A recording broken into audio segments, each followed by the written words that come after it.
제가 오늘 치과에 왔어요. 저 치아 교정을 40이 넘었는데 해도 될지 고민만 하다가 전문가 선생님께 여쭤보는 게 좋을 것 같아서 왔거든요. 이명아님. 네, 안녕하세요. 진료실로 안내해드리겠습니다. 네. 이쪽으로 오세요. 네. 이쪽으로 앉으시면 됩니다. 안녕하세요. 안녕하세요. 네, 이쪽으로 반갑습니다. 앉으세요. 지금 이제 간단하게 한번 네. 입안을 볼 거예요. 네, 아예 보세요. 항 물어보세요. 네, 아예 보세요.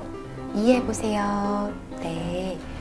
지금 환자분 엑스레이 상에서 보면 잇몸 상태나 그런 거는 다 정상이세요. 네. 근데 이제 치아가 위아래가 삐뚤삐뚤하고 그리고 겹쳐 있는 부분들이 있잖아요. 그래서 그런 거는 좀 가지런하게 이렇게 펴지는 게 예쁘기도 하고 잇몸에도 더 좋을 것 같아요. 선생님, 제가 네.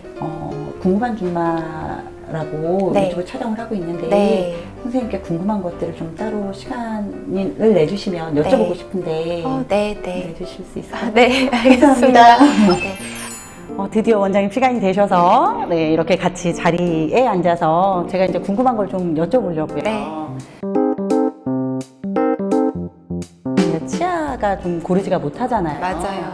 어릴 때 저희 오빠 교정하는 거 보고 네. 그리고 그 이후에도 20대 때도 저한테 꾸준히 이제 치과를 가면 교정을 해보는 게 어떠냐 이렇게 네. 추천을 하셨는데 사실 그때만 해도 이제 제가 뭐 비용적인 부분도 부담이 되고 네. 그때는 한참 이제 막 사회생활을 시작할 때니까 이제 나이가 들어서 40이 넘어가니까 불규칙한 이 치아들이 점점 더 심해지더라고요. 예.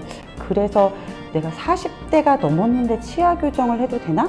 이제 욕심이 생기는데 이렇게 치아 교정을 했을 때 혹시 이제 잇몸 건강에 혹시 문제가 되진 않을까 하는 생각이 들었어요.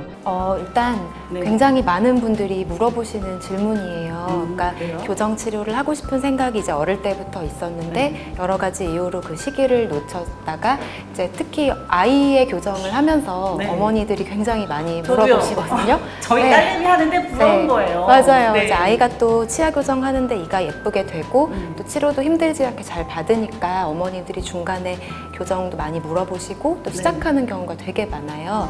일단은 결론적으로 말씀드리자면 40대라고 해서 치아 교정이 안 되고 그런 거는 전혀 없어요. 네. 다만 이제 그 잇몸 상태나 치아 상태 그런 게 중요해요. 그리고 요즘은 또 40대 넘어서 교정하시는 분들은 좀 될 수 있으면 안 보이게 하기 네. 원하고 또 부분적으로 하기 원하시는 분들이 많거든요. 네. 그래서 그런 것도 많은 장치들이 또 있어요. 입안으로 교정을 네. 하는 뭐 설측 교정이라는 것도 있고 입 안쪽으로, 혀 있는 쪽으로요? 네, 맞아요. 그 안쪽으로 붙이면 밖에선 장치가 전혀 안 보여요. 그래서 다른 사람들이 이제 교정하는 거를 잘 모르거든요. 네. 그리고 아니면 부분 교정이라고 해서 앞니에만 장치를 붙이는 것도 있어요. 네. 그렇게 하면 뭐 시간이나 비용도 많이 절감되고 좀 불편감이 덜하게 치료를 할 수 있어요. 나이가 들면 잇몸 자체가 무너진다라는 표현도 쓰시는데 그러니까 잇몸이 좀 안 좋아질 수 있잖아요. 근데 이게 치아 교정을 함으로 해서 잇몸에 더 무리가 갈 수 있는 건 아닐까. 그 부분은 어떻게 생각하세요? 그 부분이 좀 많이 걱정 실제로 하시는 부분이에요. 네. 근데 치아 교정을 하게 되면 그 교정 장치가 이제 치아에 힘을 좀 가하게 되는데 네. 그 정도의 힘을 가한다고 해서 뭐 뿌리가 많이 짧아지거나 잇몸이 많이 내려가거나 그러지는 않아요. 근데 다만 이제 40대 이후부터는 조금씩은 잇몸 레벨이 낮아질 수밖에 없거든요. 그래서 교정을 하면서 잇몸 관리를 이제 같이 하는 게 굉장히 중요해요. 그러면 이제 교정을 하면서 잇몸 뭐 치료나 이런 것들을 같이 겸해서 하나요? 네, 그래서 저희 병원 같은 경우에 이제 교정 치료를 받으시는 성인분들은 뭐 주기적으로 엑스레이도 찍고 또 거기에 맞는 구강 관리 프로그램이 있어요. 네. 그래서 요즘은 이제 잇몸 치료나 그런 게 건강보험 적용이 많이 되기 때문에 최대한 그런 것들을 이용해서 구강 관리를 좀 개인에 맞춰서 하고 네. 있습니다. 어쩐지 교정을 하고 나면 이게 가지런해지니까 치아를 닦거나 내가 관리하기가 더 수월해질 수 있잖아요. 네. 오히려 내가 이 시점에서 더 삐뚤어지기 전에, 더 이제 문제가 생기기 전에 치아 교정을 하면 이를 오랫동안 관리하기가 더 좋을 수 있겠다라는 생각을 또 해봤었거든요. 굉장히 잘 알고 계시고요. 추측이요. 조사를 많이 하신 것 같고, 사실 양치를 아무리 잘해도 그 안에 있는 치석 같은 걸 완전 다 제거할 수가 없어요. 네. 부정교합이 있는 분들은 심한 경우는 그 치아가 붓는 부분에 충치가 생기는 경우도 네. 많거든요. 네. 그래서 치아를 가지런하게 펴주는 교정 치료를 하면 치실을 뭐 사용하거나 치아 사이 붓는 부분 치석이 좀 감소하고 그래서 오히려 구강 관리에 더 도움을 줄 수 있거든요. 오히려 더 도움이 네. 될 수 있다. 네, 맞아요. 하고 싶은 마음이 점점 더 드는데요. 한번 오세요. 네. 그래야 될까 봐요. 기간이 또 걱정이 돼요. 약간 뭐 설축 교정도 있고 뭐 일부만 교정할 수 있다는 얘기도 하셨는데, 일반 교정을 했을 때의 기간과 그럼 설축 교정을 했을 때의 기간이 또 다를 것 같거든요. 일단은 교정 장치에 따른 치료 기간이 아주 큰 차이는 없어요. 뭐 설치 교정을 했을 때 뭐 한두 달 정도 더 걸릴 수는 있겠지만 크게 이제 기간이 늘어나지는 않아요. 그리고 부분 교정을 했을 때는 이제 당연히 치료가 빨리 끝나는데, 그 이유는 부분 교정을 할 수 있는 케이스가 좀 간단한 케이스이기 때문이에요. 그래서 모든 경우가 다 그렇게 할 수 있는 건 아니고요.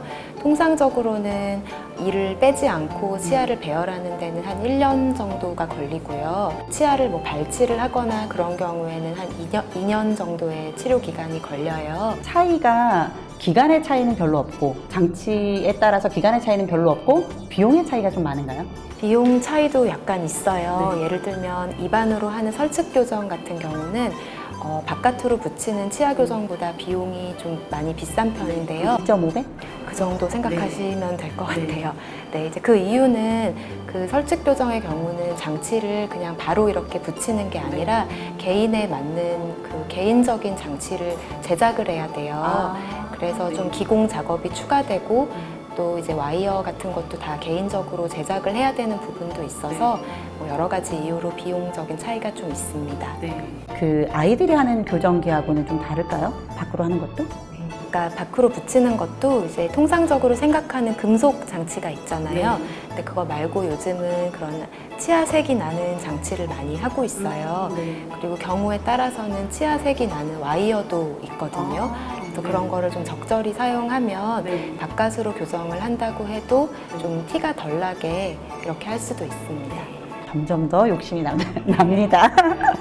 진행하는 데 있어서 이게 우선 내 치아의 상태를 확인하고 진행을 해야 될 텐데, 일단 처음에 내원하시면 엑스레이 촬영을 해요. 이제 엑스레이를 찍을 때는 뭐 치아 상태나 골격의 상태 이런 것도 보고, 또 교정 환자분들 같은 경우는 안면 그 신미성을 또 판단을 해야 되니까 옆모습 엑스레이도 찍어서 뭐 턱뼈의 길이도 재보고 입술 위치나 이런 것도 엑스레이 상에서 분석을 하거든요. 그렇게 엑스레이 촬영 과정이 필요하고 입안에 이제 본을 뜨는 과정도 필요해요. 입안에 본을 떠요? 네. 저희 병원에서는 이제 그런 본 뜨는 과정을 디지털로도 진행하고 있어요. 그리고 그 연조직 모습이 중요하다고 말씀드렸잖아요. 그래서 연조직 그 스캔을 하거든요. 그래서 실제로 내 얼굴이 어떤지 이제 뭐 객관적으로 볼 수도 있고, 교정 전후의 모습을 시뮬레이션 해볼 수도 있어요. 그래서 그런 과정들을 이제 검사를 하고 가시면 제가 이제 그 자료를 분석해서 환자분이랑 의논을 이제 해요. 이제 이런 치료 방법이 있고 사용할 수 있는 장치는 이런 것들이 있습니다 하고 의논을 하면 이제 뭐 비용이나 그런 거 환자분들이 상담을 또 하시고 그래서 이제 원하시는 경우에 교정기 부착을 하고 있습니다. 이게 턱뼈 길이, 뭐 입안의 구강 구조 이런 걸 다 검사를 한다고 하셨잖아요. 치아 모습이나 입술 모습이 많이 바뀌거든요. 근데 이제 40대이나 50대 분들 중에서도 요즘은 발치 교정하기 원하시는 분들이 되게 많으세요. 입술 돌출도 해소하고 싶고 좀 예뻐지고 싶다, V라인 되고 싶다 이런 분들이 발치 교정을 많이 문의하시고 실제로도 좀 많이 하고 있습니다. 아이들 치아 교정 진짜 많이 하잖아요, 요즘은. 언제가 적기라고 보세요? 그 교정기를 붙여서 하는 그런 교정 치료는 한 9살에서 14살 정도 영구치가 다 맹출하고 시작하는 게 좋아요. 무치가 다 나왔어요? 네, 붙여서 이제 하는 치료는요. 근데 그 전에 이제 미리 교정을 하는 경우가 있는데요. 그런 걸 예방 교정이라고 해요. 영구치가 날 자리가 많이 부족한 경우, 그럴 때는 꼈다 뺐다 하는 걸로 좀 확장을 해주면 영구치 맹출 공간을 좀 확보할 수 있거든요. 그리고 두 번째로는 골격적인 부조화가 있을 때, 예를 들면 주걱턱이어서 윗니랑 아랫니가 거꾸로 물린다, 이런 친구들이 생각보다 되게 많아요. 제가 지금 치료하는 친구들도 굉장히 많거든요. 그럴 땐 영구치가 다 맹출하기 전에 그거를 예방 교정으로 고쳐주는 게 필요해요. 그리고 그게 아니면 세 번째는 뭐 과잉치라든지 결손치가 있을 때는 그런 과잉치나 결손치로 인해서 영구치열이 나는데 영향을 줄 수 있거든요. 그런 거는 좀 미리 확인을 해봐야 되고, 이제 마지막으로 뭐 손을 빨거나 혀를 내밀거나 이런 구강 습관 같은 게 있는 친구들이 있어요. 그런 게 좀 지속되면 앞니 사이가 막 완전히 이렇게 뜨거나 어금니가 안 씹히거나 그런 경우도 있거든요. 그래서 그런 경우에 이제 예방 교정이라고 하는 게 미리 들어가는데, 그런 거를 좀 판별하기 좋은 시기는 한 8살, 7살, 8살 그 정도예요. 그래서 한 그 정도 시기에 좀 궁금증이 있거나 하시면 병원에 내원하시면 뭐 아주 간단한 검사만으로도 교정 치료가 필요한지 안 필요한지 이제 판별을 해볼 수 있습니다. 더 궁금하신 게 있으시다면 병원에 내원하셔서 이렇게 친절하게 다 답변해 주시니까 상담을 통해서 궁금증을 해소하시길 바랍니다. 네, 감사합니다.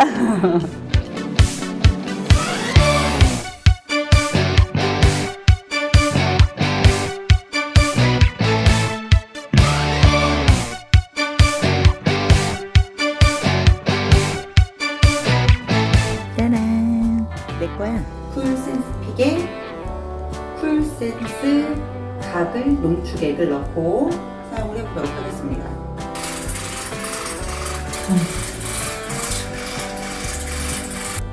잇몸 사이사이, 치아 사이사이 구석구석 깨끗하게 닦이는 느낌? 뭔가 개운하다라는 느낌과 함께 가그레를 같이 사용하니까 굉장히 상쾌해요.